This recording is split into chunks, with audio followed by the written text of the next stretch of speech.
अस्सलाम वालेकुम।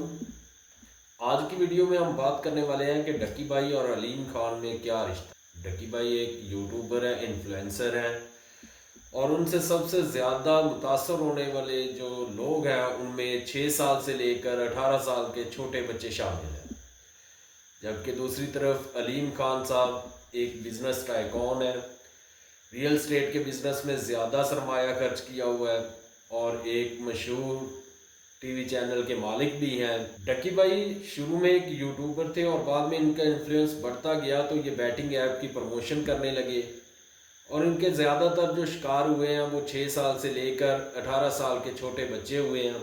और बताया गया है कि ये एक प्रमोशन के लिए $10,000 से लेकर $20,000 लेते थे। इतनी बड़ी अमाउंट जब बैटिंग ऐप से ले रहे हैं तो उसमें जितने भी नौजवानों ने अपने पैसे लगाए हैं वो सारे के सारे करोड़ों में गर्क कर दी। दूसरी जानब हम बात करते हैं अलीम खान साहब की, तो उन्होंने एक सोसाइटी तामीर की, पार्क व्यू सोसाइटी के नाम से, जो कि रावी रिवर के बेल्ट के ऊपर बना दी। अच्छा, दोनों में जो आपस का रिश्ता क्या है, रिश्ते को समझते हैं। ये दोनों ही शिकारी हैं, दोनों का काम दाना डालना है। शिकारी का काम दाना डालना और फंदी लगा के बैठ जाना है। जो डक्की भाई हैं उनका शिकार होने वाले छोटे मासूम बच्चे हैं जिनकी उम्र 6 साल से लेकर 18 साल तक बताई जाती है। दूसरी जानिब अलीम खान साहब ने भी उसी तरह से शिकार किया, लेकिन इनका शिकार होने वाले मासूम लोगों में ज़्यादातर एज्ड पर्सन है, फैमिलीज़ हैं, जिन्होंने कुछ ने तो अपनी सारी ज़िंदगी की जमा पूंजी लगा दी, कुछ ने अपनी रिटायरमेंट लगा दी और अपने घर के ख्वाब सजाते हुए इनकी सोसाइटी में घर ले लिया। दोनों ने ही तशहीर की और बेपनाह की।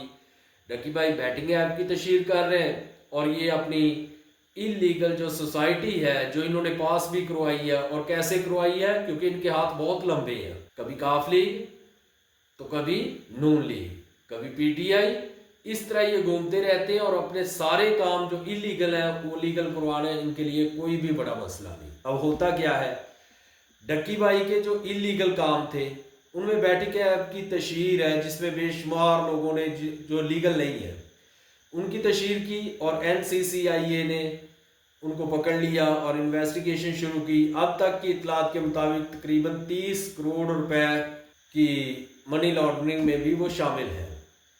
जबकि दूसरी जानिब अब्दुल अलीम खान साहब की बात करते हैं, क्योंकि ये ताकतवर लोग हैं, ये महकमों के अंदर तक जा चुके हैं।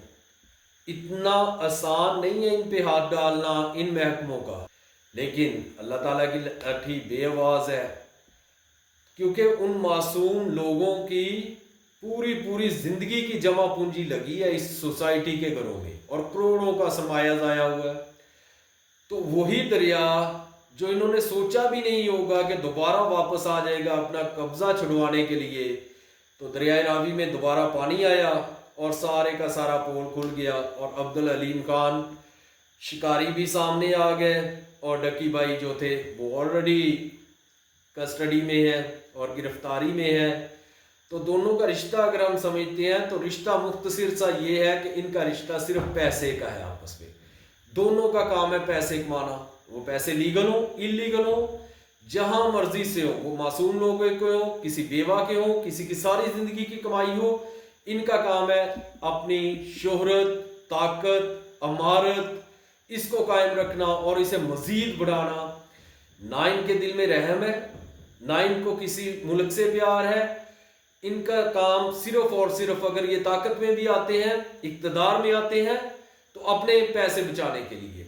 अगर इन्हें थोड़ा सा भी एहसास होता, क्या इन्हें नहीं पता था कि ये जो सोसाइटी बन रही है ये एक ऐसी जगह पे बन रही है जो कि टोटल मलकियत ही रिवर रावी की है, या उन मासूम लोगों से जबरदस्ती कब्जे कर लिए इन्होंने, जिनकी आवाज अल्लाह ताला तक पहुंच गई और अब ये लोग भुगतने के लिए तैयार नहीं हो रहे। इन दोनों का आपस में ताल्लुक सिर्फ पैसे का है और कोई भी नहीं, और मेरे ख्याल में पाकिस्तान में इससे बड़ा कोई ताल्लुक नहीं हो सकता। अल्लाह हाफिज।